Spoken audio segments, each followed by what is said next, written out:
Revenons à nos métaphores. Si je vous dis que depuis 6 mois, on a l'impression de vivre dans une purée de pois, d'être plongé dans un brouillard sale, inquiétant, même en plein jour, vous me comprenez? La crise, le Japon, les révolutions, les typhons, ça n'arrête pas. Et on a le sentiment collant que les puissants vont finalement s'en sortir. Forcément. On broie du noir. Pourtant, il y a 3 mois, il y a eu une petite éclaircie. Ceci est un hold-up dans une banque à Madrid. Ouais, c'est nouveau. Pas d'armes, juste des danseurs. Marre d'être volé par les banques, dit la chanson. La sécurité, prête à résister à toute attaque, n'avait pas prévu ça. La vidéo a fait le tour du monde, on a souri, et puis on s'est dit, bon, c'est fini.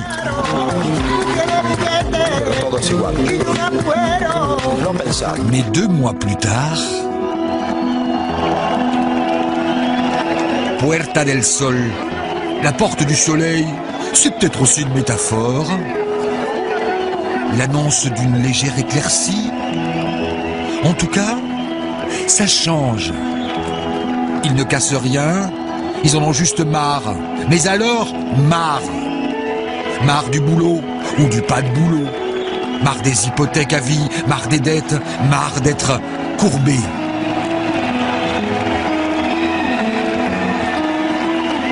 Ils se disent pacifiques, citoyens, et veulent parler.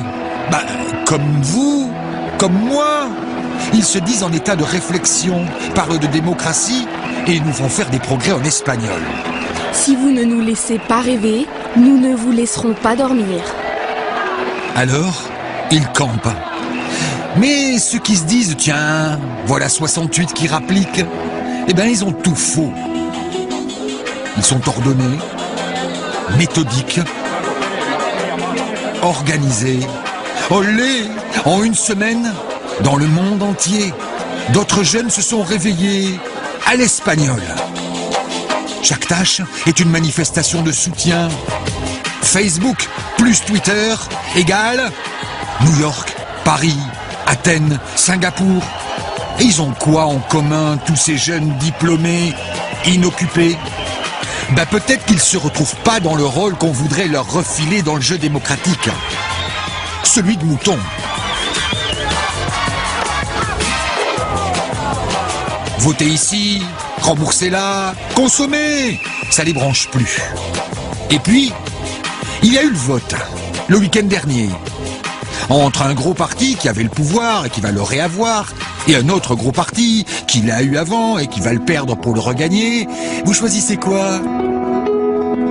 Il est où son avenir là-dedans? Il voit pas.